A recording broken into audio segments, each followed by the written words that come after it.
Hey, Emily. Surprise, surprise. Looks like I'm going to be fashionably late once again. But hey, I know you'll forgive me, right? After all, you should be grateful to have someone like me in your life. Oh, by the way, when exactly was I supposed to meet you? Was it 11? Well, I hope not, because it's gonna be at least another hour before I even bother leaving my cozy little palace. So yeah, don't hold your breath, sweetheart. Wow, seriously? That's the first thing you decide to say to me? Don't you think there's something a bit more important you should be dealing with in a situation like this? Nah, sorry. I got nothing. What? Remember we were supposed to meet at 11 a.m.? I've been sitting here like a patient saint for over 30 minutes waiting for you. You weren't even bothering to reply to any of my messages. I was genuinely getting worried about you. So what? What do you mean, so what? Shouldn't you at least apologize to me? What for? Excuse me? We had plans to indulge in some delicious cakes and catch a movie together. Don't you think you should apologize to me for making me come all this way to the cake shop just to wait around like some lost puppy? Not really, no. So, let me get this straight. You make your fiancé wait over 30 minutes, only to drop the bomb that you'll be at least another hour before leaving the house, and you don't even feel the tiniest bit of remorse about it? That just shows me that you couldn't care less about me or how I feel. So tell me, what am I to you, huh? Oh, I'm just running a little late. No need to make a fuss. Quit acting like I'm deliberately trying to mess with you or whatever. Honestly, you've got some kind of persecution complex going on there. Maybe you should get that checked out. No, I don't. Any normal person would be ticked off if they had to wait nearly 2 hours for someone. If you can't grasp how I'm feeling at this moment, it's pretty clear you couldn't care less about me, right? Hey, don't you dare compare me to some normal person. Our relationship is way more complex, which means you have no right to whine when I pull stunts like this. How many times do I have to drill it into your head? Stop getting all worked up over every little mistake I make. It's your duty to forgive me. Got it? Don't you dare forget that. Again with this. I agreed to marry you, didn't I? But I'm not going to do it if your attitude stays like this. Remember how I graciously agreed to meet your mind-numbingly dull family before we get married? I'll be stuck at your parents' place, dying of boredom for a whole day, just counting down the minutes until I can escape. So you're gonna wait a couple of hours for me, okay? It's absolutely nothing compared to the torture you're about to subject me to in a couple of weeks. So save your complaints, alright? What I'm going to put you through? For meeting my family? That's so rude. It's not rude considering who they are. Your dad's just some construction worker. It's not like he's some big shot or anything important. Your family should feel privileged that I even bother agreeing to meet them. I don't normally waste my precious time visiting families with low incomes, you know? Waste your time? Low income? I can't believe how insensitive you're being right now. You're talking about my own family, and you haven't even met them yet. I had no idea you had this side to you. This isn't some run-of-the-mill relationship. You should have figured that out by now. So don't you dare compare me to anyone else in your pathetic circle, because you don't owe any of those losers as much as you owe me. Anyway, I'll grace you with my presence in about an hour or so. Is my son running late for another date with you? Yeah? I was just chatting with him, and he mentioned it to me as if it's no big deal. I'm sorry, but I feel like I must have raised a selfish boy. I swear I did my best. Now I know it's not really my place to say, but lately, I've been wondering if you'd truly be happy with him. The way he's treating you, it's just not right. I mean, I know he's not the most sensitive person in the world, but I expected him to at least show more respect to his fiancée. I hope it's not causing you any unnecessary stress or anything like that. To tell you the truth, even I've been wondering if agreeing to marry him was a good idea or not. I'm sure you're not sure about it. Why did you say yes?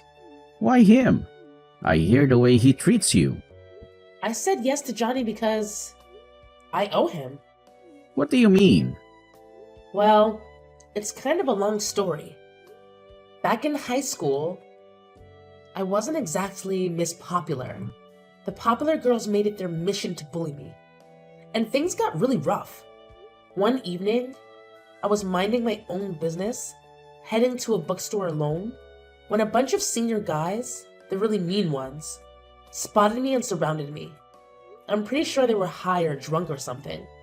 They started demanding money from me just to let me pass.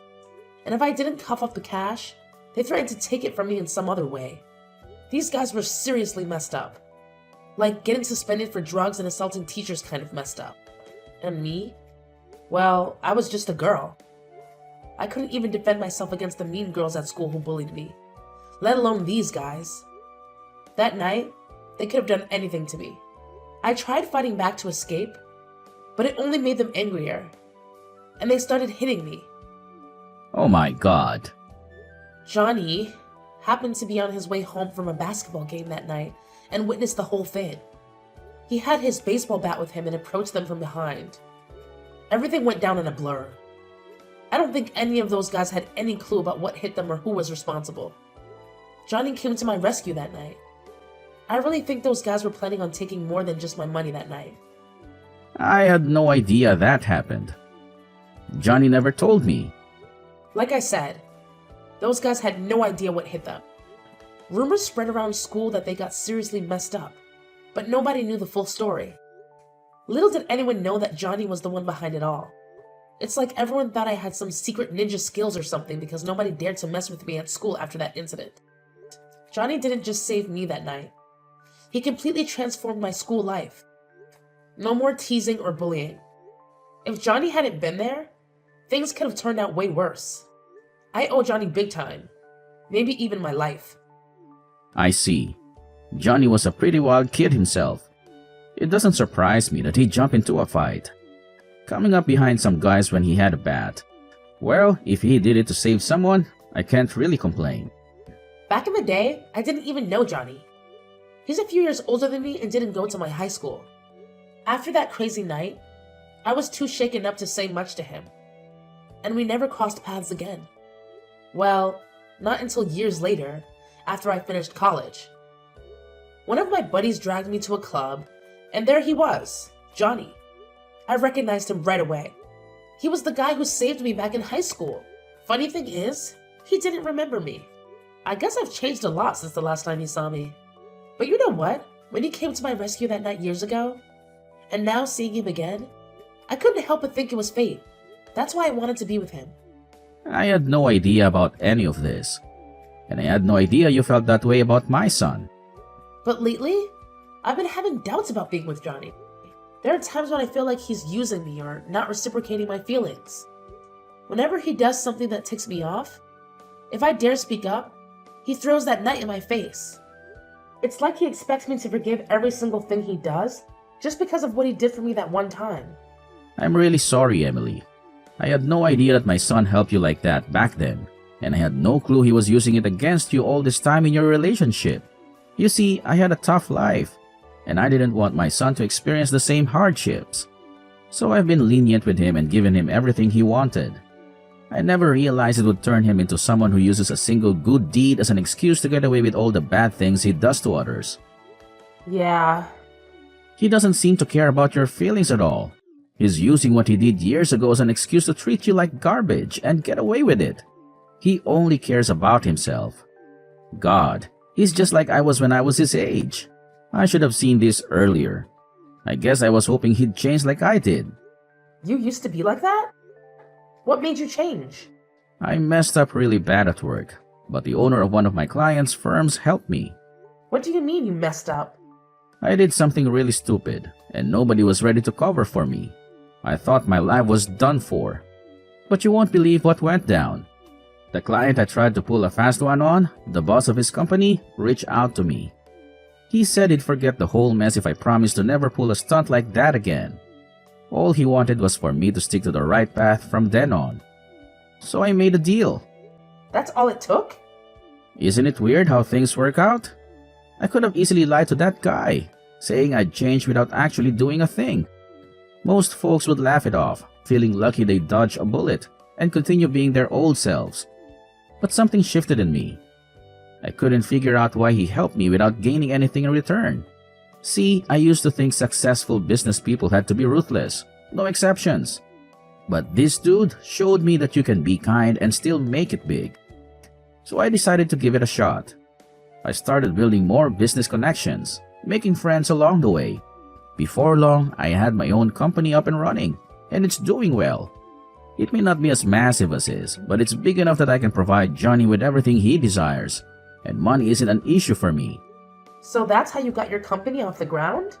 It was the experience that changed me. I was kind of hoping that it would be Johnny's marriage that changed him. Maybe when he gets to meet your family and realizes how nice they are. I don't know. I just hope he starts being nicer to you. You deserve it, and he shouldn't be treating you like this. I'll tell you what. Give Johnny another chance.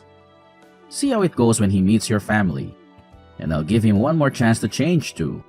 It pains me to see how insensitive he's being to you. If he messes up again, I don't think I'll be able to forgive him.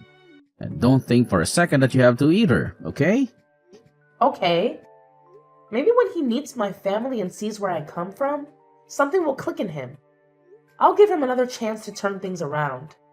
I still believe it was fate that brought us together. Thanks, Mr. Brandon.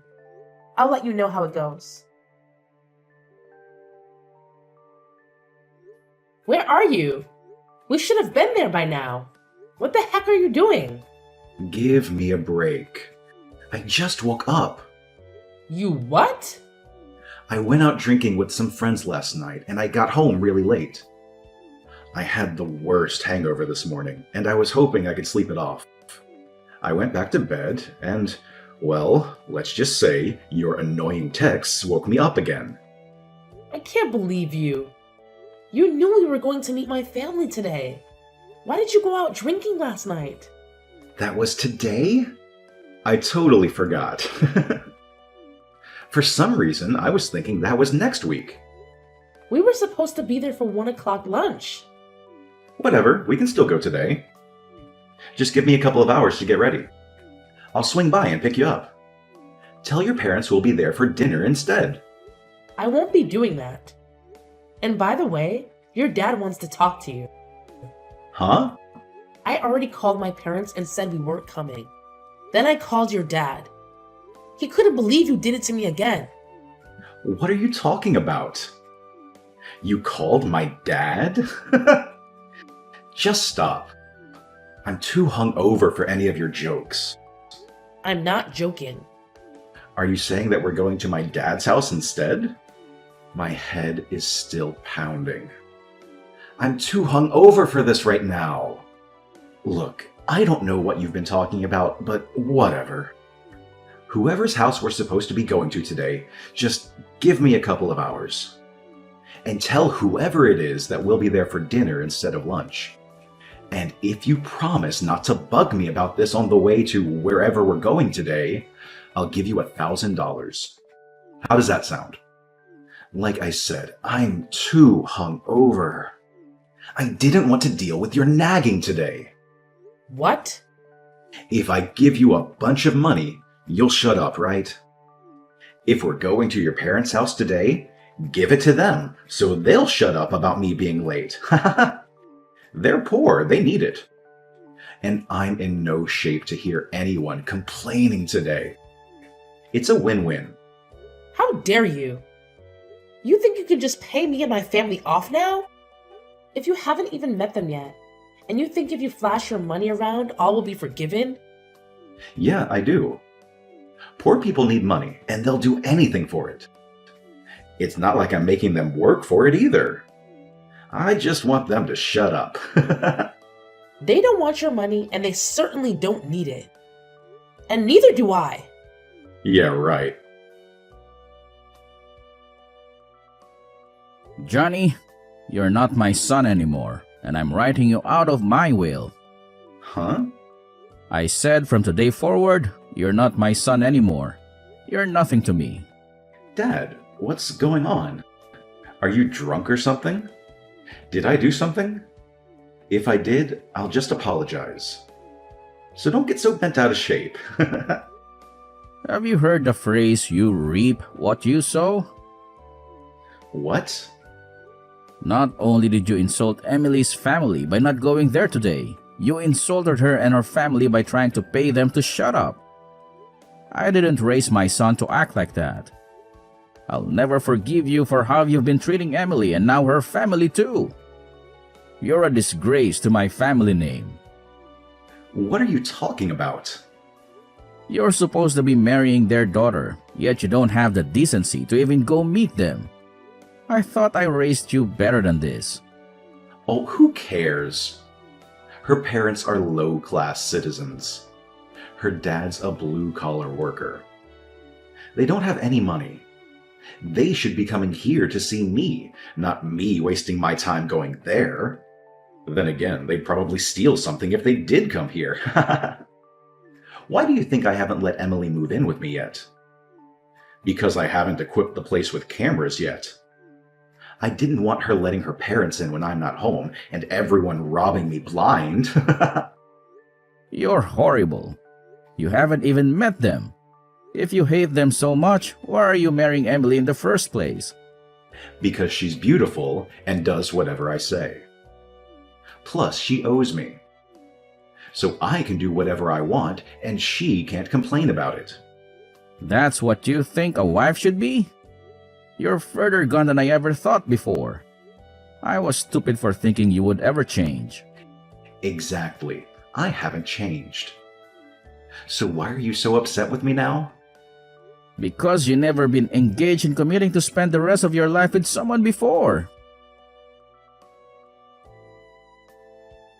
Hey, what the heck did you do to my dad? How dare you bring him into this? He has nothing to do with you and I, and nothing to do with me and your family. I thought you were supposed to be a good girl and do what I say. But this is what you do to me? Is that what you expected from me? I gave you everything. I spoiled you. I showered you with gifts. And in return, you were supposed to do whatever I said. And then you run off and tell my dad the instant I do something you don't like. Where's your appreciation for what I did for you back when you were in high school? So that's it, huh? That's what I mean to you? I finally understand. What are you talking about? Don't answer that. I don't even care. We're through. I'm not marrying you. You can forget about it. You were supposed to be the perfect wife who would do whatever I said. But I see that's not going to be the case. So just forget about it. Just as I thought. You never cared about me. You wanted a slave, not a wife. Oh, shut up. You were only after my money anyway. But too bad you're not getting it. Ha ha ha! You could have had it all, or at least half. But now, you're not getting nothing. Not even a cent. Yeah, whatever. So it's all about your money, huh? Or should I say, your dad's money? Let's face it. He's the real boss of that company, not you. You're just lucky he's giving you a job there. I mean, seriously, who else would want to hire someone as clueless and lazy as you? And by the way, where did you get the idea that my family is poor? What made you think that? Let me set the record straight. My grandpa is the proud owner of Solid Build Construction. His company is responsible for crafting some of the most jaw-dropping buildings in the whole darn country. What? Solid Build Construction? That company is 10 times the size of my dad's. That company is huge. Your grandpa, is the owner of that entire enterprise? But you said your family did construction. I thought your dad ran a crane or something. I didn't say he was a construction worker. I said he worked in construction. He works in the head office for my grandpa's construction company. If you ever would have met my dad, you would have seen that he's a small guy. He's never done construction in his life. He doesn't swing a sledgehammer. He pushes pencils. And you definitely wouldn't have thought he was poor if you saw his mansion and collection of cars. My dad's the company president now that my grandpa's retired. What? You can't be serious. My dad was really looking forward to meeting you. He was hoping when we got married that you'd come work for him at the head office. Then all this happened. It's impossible now. We're not getting married anymore. You said so yourself. Just hang on a second there. Let's not get ahead of ourselves. I never said we weren't getting married.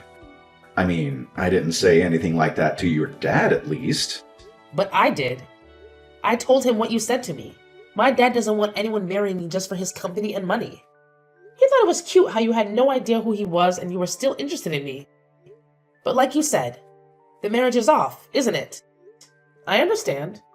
Wait. I apologize for saying those terrible things about your family. I had no idea who they were. I apologize from the bottom of my heart.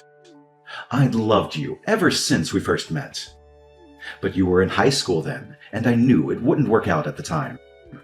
But then you found me again. It's true love.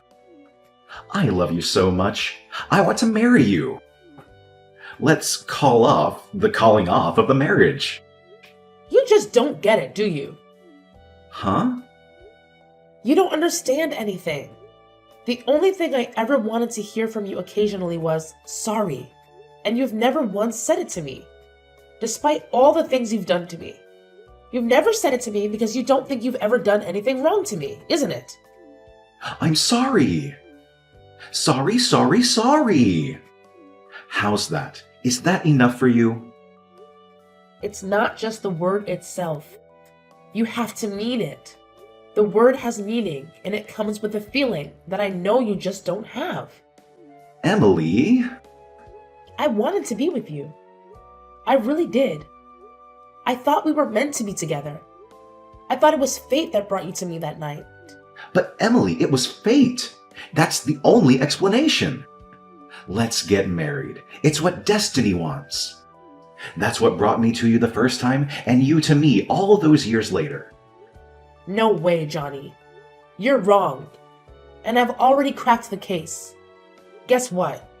It was nothing but a big fat scam, wasn't it? Huh? A scam? What are you talking about? Come on. Don't play dumb. You and your buddies who tried to mess with me that night, you're all in cahoots, aren't you? You totally set me up. They acted all menacing, making it seem like something terrible was about to happen. And right on cue, you show up like a so-called hero, saving me from those supposed villains. Hold up. So, you were already in on the whole thing? Yeah, I found out pretty recently. I happened to catch you hanging out with those sketchy dudes who were trying to mess with me that night. So, I decided to confront them and get the scoop on what really happened that night. Tell me, what was it all about? Why did you lie to me? Well, you see, it's a bit complicated, if you can even wrap your head around that. I was just messing around with those guys, placing a little bet to see if you were gullible enough to fall for me and be my girlfriend. But you had to go and run off before I could even explain myself, and I ended up shelling out $100 to those idiots because of your little disappearing act. Then, years later, we crossed paths again, and miracle of miracles, you actually agreed to be my girlfriend, helping me win back that $100 I lost. So yeah, you're like my lucky charm or something. Aren't I just the luckiest guy ever? You're despicable, Johnny. I don't want to see you ever again. Maybe if I change my mind, I'll give you a call. Give me about 10 or 20 years to think about it. And after that, if it's really fate, I'm sure I'll run into you again. But until that day, don't call me, don't text me, and don't come anywhere near me. And if that day never comes and we never see each other again, let's call that fate. Enjoy your life. Goodbye. Emily, don't go! After that, Johnny's father not only disowned Johnny and wrote him out of his will, but he also fired him from the company. Now, with no job, no fiancé, and no father to sponge off of, Johnny was left completely on his own. He didn't have any luck looking for a new job either, as all potential employers found it odd that he was fired from his own father's company and that he didn't have any good references. Johnny tried to go back to his father and apologize, but his father was firm with his decision and sent Johnny away every time. Mr. Brandon told Johnny that he would only take him back if he could prove to him that he had changed, but Johnny doesn't think that he did anything wrong, and thus will likely never change. Things never would have needed to go that far if Johnny didn't have it in his head that he was better than everyone else. And because of that, he refused to apply for any blue-collar positions. So he was out of work for a long time. He burned through what little money he'd saved up and had to eventually sell his house and move into a tiny apartment while he continued to look for a decent job. That alone was a massive hit to his ego, but it didn't seem to be enough to change him. Maybe when Johnny hits rock bottom, he'll realize his mistakes? Maybe.